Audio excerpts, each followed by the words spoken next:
O lobisomem. Vou contar um relato que aconteceu de fato. Meu nome é Vanessa. Nasci e cresci em São Paulo. Essa história aconteceu com minha mãe, Irene, e minha avó Rosa há mais de 50 anos. Naquela época, minha mãe era uma mocinha e minha avó ainda era jovem. Elas moravam na Vila Moraes, zona sul da cidade de São Paulo, em uma rua tranquila, rodeada por casas simples, com telhados de barro e aquele charme antigo típico dos bairros paulistanos da época. Ali por perto ficava a Vila das Mercês, e era lá que estava localizada a capelinha, onde frequentavam a missa, a mais próxima de casa. Para chegar até ela, precisavam atravessar uma ponte que ligava os dois bairros, passando sobre o pequeno córrego que cortava a região. Apesar de o asfalto já estar presente nas ruas principais, a sensação de isolamento era real. Poucos carros, iluminação fraca e um silêncio profundo tomavam conta das noites. E foi nesse cenário que uma história assustadora ganhou vida. Uma história que atravessou gerações na minha família. Naquele dia, minha mãe e minha avó foram à igreja. Como de costume, era um domingo, e a igreja ficava a cerca de 1 quilômetro da casa delas. Elas seguiram a pé, caminhando lado a lado enquanto o sol se punha. A missa começaria às 19 horas. Mas naquele dia tinha algo a mais. A igreja estava distribuindo cestas básicas para as famílias do bairro. As coisas eram muito difíceis naquela época, e essa ajuda fazia diferença para quem não tinha o que colocar na mesa. Muita gente foi à igreja não apenas pela fé, mas pela esperança de levar comida para casa. Minha avó e minha mãe também estavam lá por isso. Mas o coordenador da distribuição não apareceu.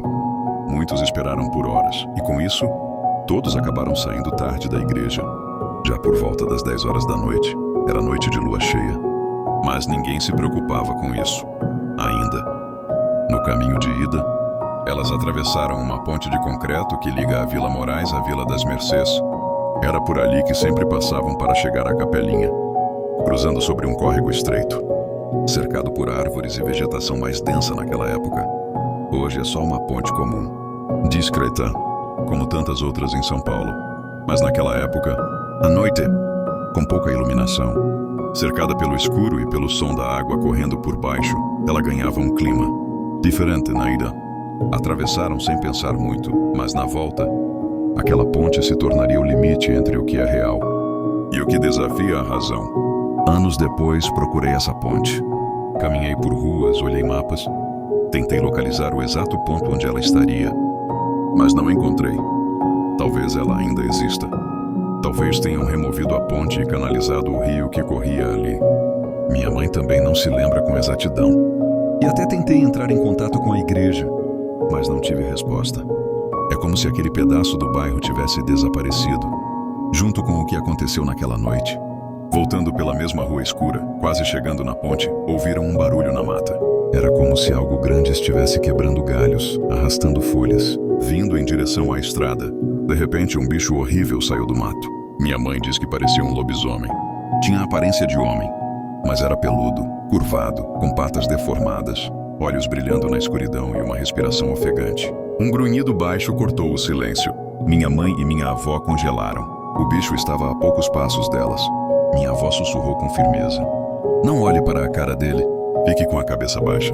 O lobisomem cheirava o ar, caminhava ao redor delas, como se estivesse tentando reconhecê-las ou decidir o que fazer. Minha avó disse em voz baixa: "Vamos atravessar a ponte." Ele não atravessa a água corrente.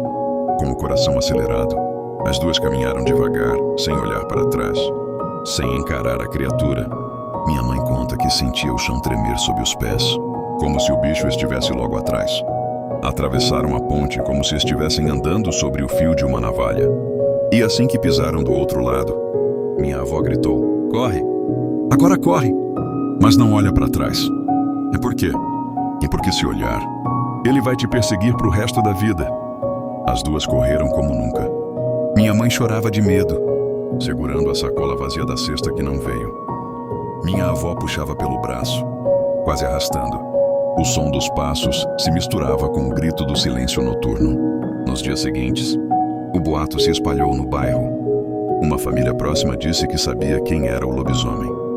Um senhor calado que morava isolado, E sempre aparecia com feridas nas pernas, mãos inchadas pelos anormais e olhos que pareciam enxergar demais.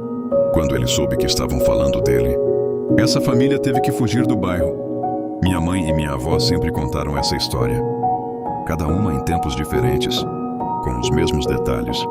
Nenhuma contradição. Minha mãe, até hoje, se arrepia inteira quando lembra. Minha avó já faleceu, mas era mais firme ao contar. Elas dizem que aquilo não foi imaginação, aquilo foi real. Na ponte entre a Vila Moraes e a Vila das Mercês, talvez fosse quaresma, talvez fosse só a lua cheia, ou talvez fosse algo que não se explica. E você acredita em lobisomem?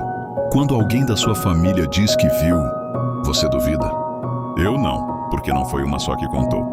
Foram duas, e duas pessoas, em tempos diferentes com a mesma história. Não inventam uma mentira igual. Alguns dizem que a ponte que ligava a Vila Moraes à Vila das Mercês nunca existiu.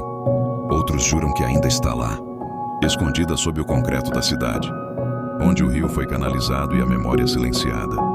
O que aconteceu naquela noite continua sendo um mistério que atravessa gerações. As casas mudaram, os rostos também, mas o medo, esse nunca foi embora. Aquela capelinha onde tudo aconteceu ainda guarda segredos. Muitos evitam passar por lá depois que o sol se põe. Outros dizem que nas madrugadas mais silenciosas é possível ouvir passos pesados, arrastados, e um rosnado profundo que ecoa do nada. Talvez nunca saibamos a verdade. Talvez a cidade tenha esquecido. Mas quem viveu jamais apagou da memória. Obrigado por assistir até o final dessa história real. Se inscreva no canal. Ative o sininho da notificação para você não perder nenhum vídeo. E se puder, compartilhe e comente aqui embaixo. E me diga, se você estivesse diante daquela criatura, com os olhos vermelhos te encarando na escuridão, você correria? Ficaria paralisado? Ou teria coragem de encará-lo? Nos vemos no próximo relato de arrepiar.